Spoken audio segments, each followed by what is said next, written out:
Today we're checking out the new delays in the Valeton GP-200.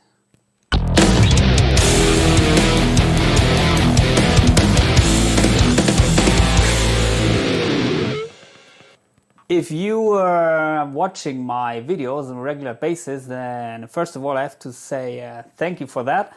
And you may know that I got a couple of modeling units in the past, and they're also very high-end, very expensive units like the XFX3, which I personally like very much. But I got also some of the low-budget units, for example the Valeton GP-200. And this is a unit which cost me around maybe $100, maybe $300, I don't know. And it offers quite a lot. But there are some things which I was not that happy with. And one thing was the lack of stereo effects. And today I found out that there's a new firmware, which is, which number is it? Let me open the editor for you. So it's here, and this is the version of the software here. So it's version 1.1.1, and the firmware is, I guess, 1.2.1. But I will check out that for you. Yes, it's 1.2.1. And the release notes said something which made me really curious. It said it comes with 5 stereo delays. So in the past this unit didn't come with that much stereo effects. There was one stereo delay, which I can show you in a second. This one, the ping pong delay. You can hear it's stereo. But to be honest, it sounds like shit, because it's cutting off all the lows. So it's not usable in my opinion. But what I personally like is this big ambient stereo delay, maybe multi-tap delay, but also ping pong delay, where I can at least cut off a little bit of the highs, that it doesn't get in the way of my playing, but it should be enough that it creates this nice ambience. And I don't know if they're reacting to my videos or some other YouTubers which were thinking about that things, but yeah, here is my my patch where I was using one of the new delays. It's the Ambience 2.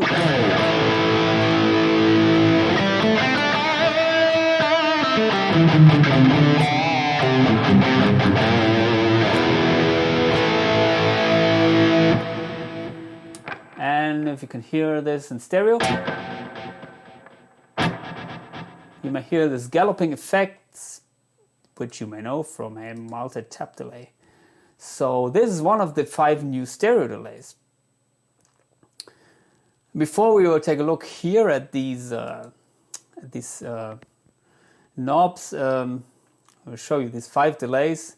This is Ambience 2, Ambience 1. They differ in a little bit different tonal variation, as they say. There's a tape delay in stereo, digital delay in stereo, and Bbd delay in stereo. And so let's start with the ambience delay. And here we have the controls which you may expect from a delay: mix control, feedback, which is basically the amount of feedbacks. So if it's a short, then it's maybe there's only one time, one repetition. Or here it's a little bit more, but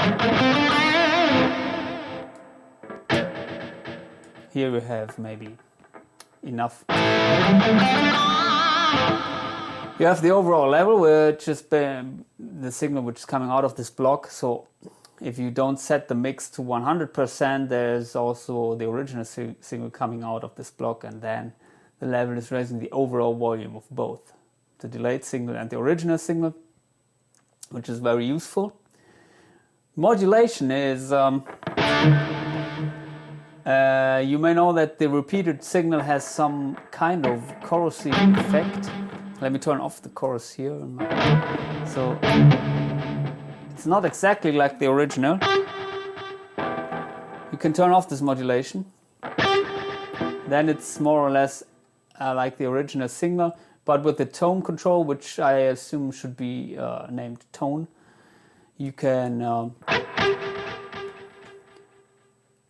100% of the original signal or a much darker tone, which I personally prefer. I don't like that much modulation, but I like to cut a little bit of the highs off. The reason for that is then it doesn't get in the way of your playing.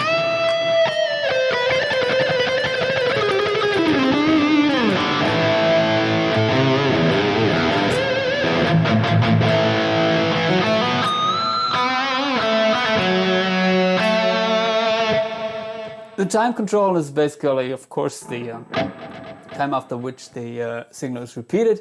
You can set it to sync, which is then the tempo which you can enter with the tap button.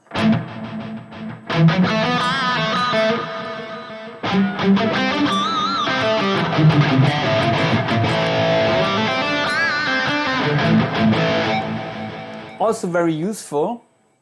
But if I don't use the tap button, I found out that for me, most situations, delay around 500 milliseconds is the way to go for at least ballady type of stuff. For faster songs, I wouldn't use this delay anyway. I would use maybe a ping pong delay with not that much repetitions and no galloping.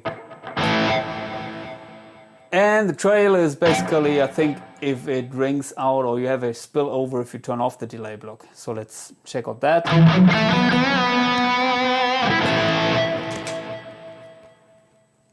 I don't know if you could hear it, but I think it was ringing after I disabled the block.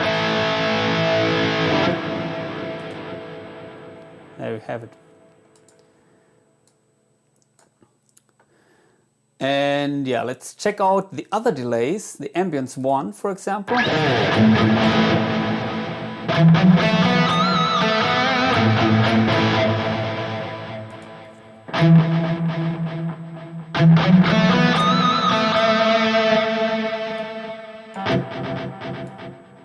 It's a little bit too much for me, but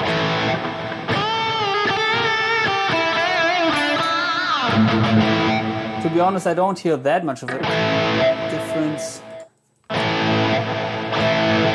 Okay, yeah, well, maybe it's...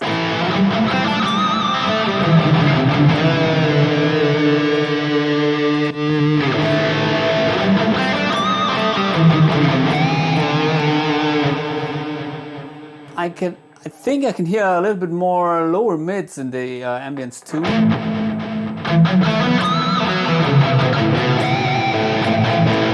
As this is more balanced, I think the ambience one. It reminds me a little bit more of the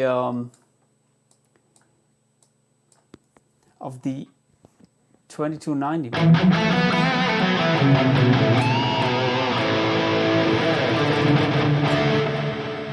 The TC Electronics 2290.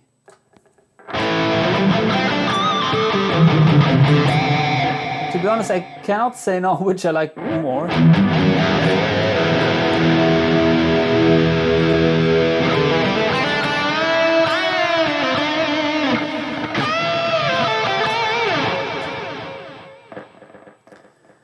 And there are some other delays, for example, the tape delay in stereo.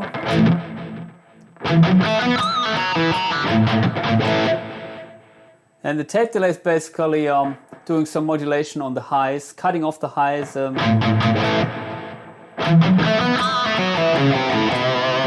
that is also very helpful, as I said, if you don't want to get the delayed signal in the way with the play.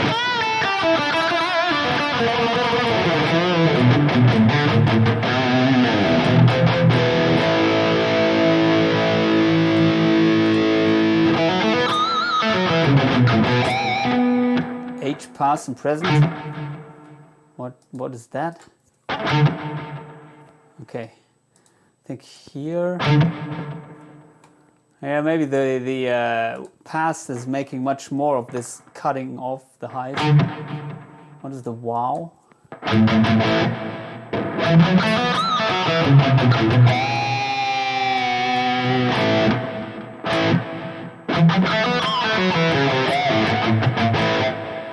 To be honest, I don't know exactly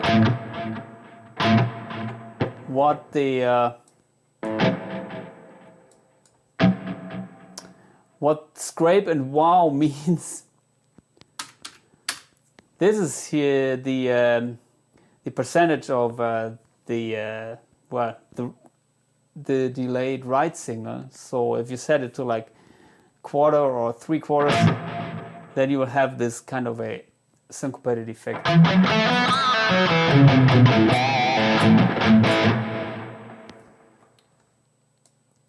Scrape and wow.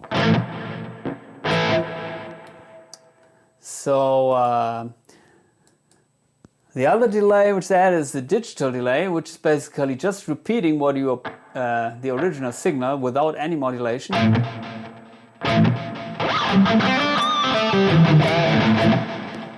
I would use this personally for something where I would like to play together with the delay. So, for example, if you set it to 50%,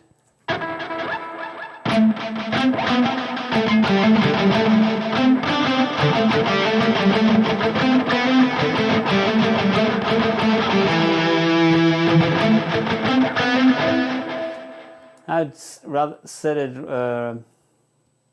maybe to a shorter feedback, but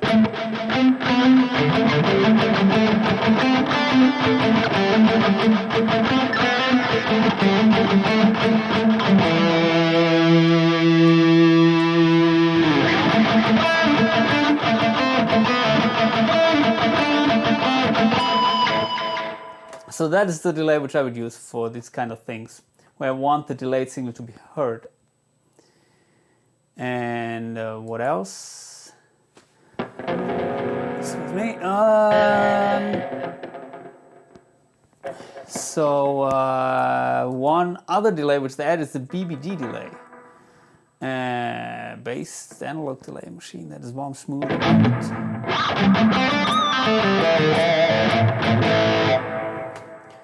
Sounds to me similar to the tape delay.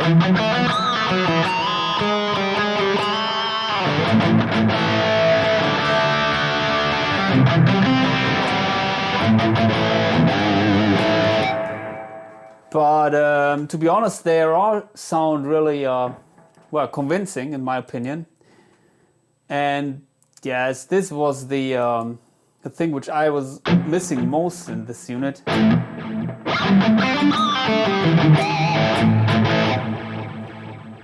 This was the one which I used before, but it's in mono. I'm really happy that they added these features.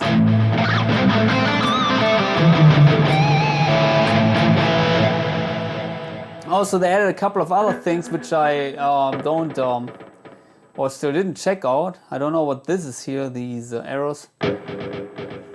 I think they added also some stereo delays. I'm not quite sure which one, but I think maybe the console in the arena here. I don't know, because I think I can hear that there's some kind of stereo effect going on.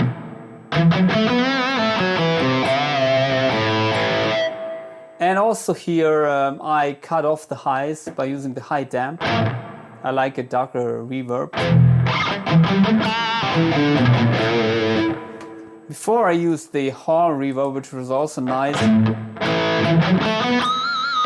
Sounds nice, but it doesn't have the damp feature, so I'm really thankful that they added this to the concert here.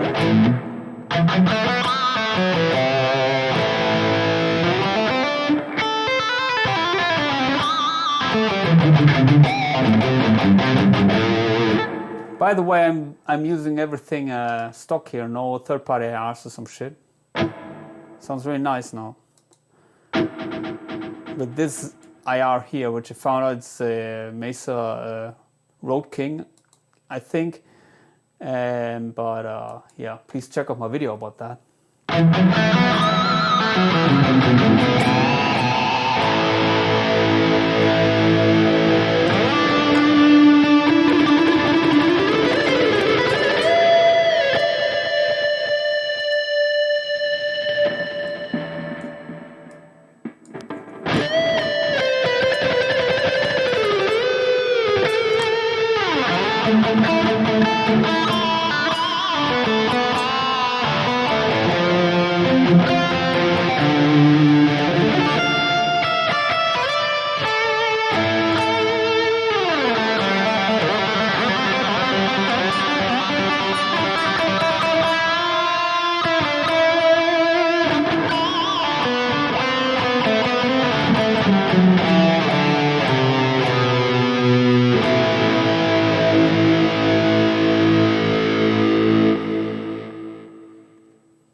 What is still missing, or what's still missing is, in my opinion, this widener effect. It's also a nice stereo thing where you basically just delaying one side of the signal, which shouldn't be that difficult, I think.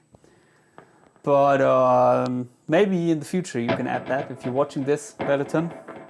Thumbs up for these delays and reverbs. If you could add the widener effect and also some kind of rotary, which I found out I cannot find here, then everything will be fine. Otherwise, it's a great sounding unit, and even the stock IR is one of the few budget units where I found a stock IR which is on the same league like the third-party IRs, which I use usually in these cheaper units.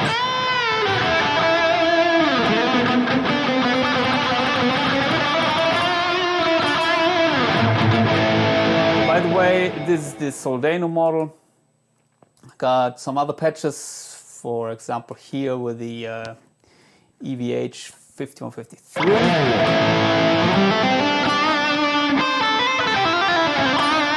I think it's based on the PV 5150.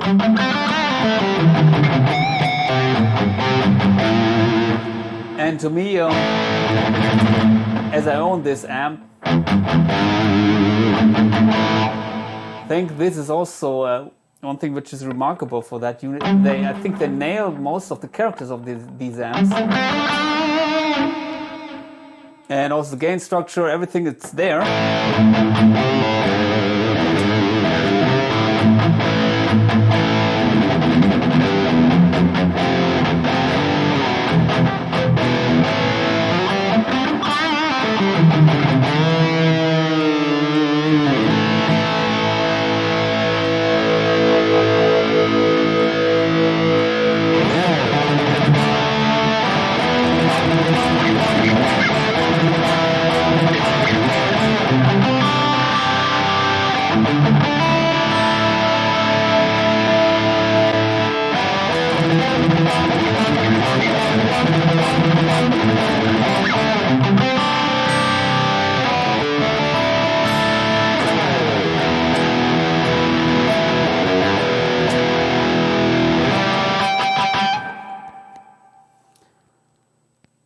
So what else do we have? Rector Modern.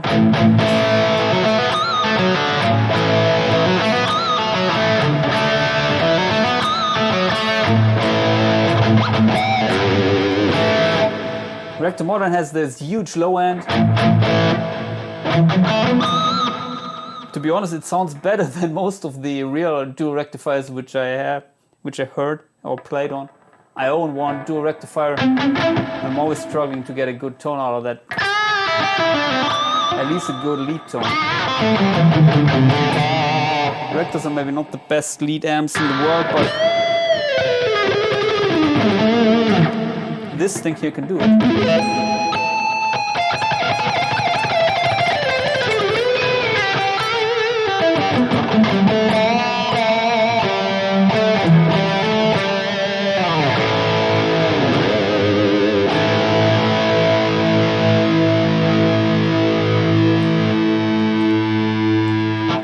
What else do we need? Well, we also need, in some situations, maybe a flanger. So let's finally check out.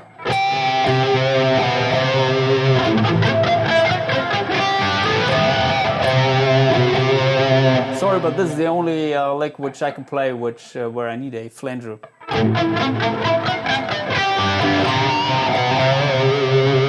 Usually I would engage the flanger with the control only on the last notes, but it sounds also nice.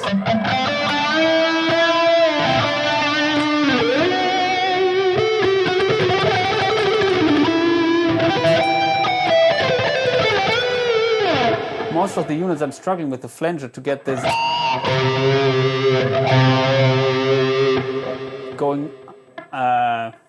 going up when I play these notes.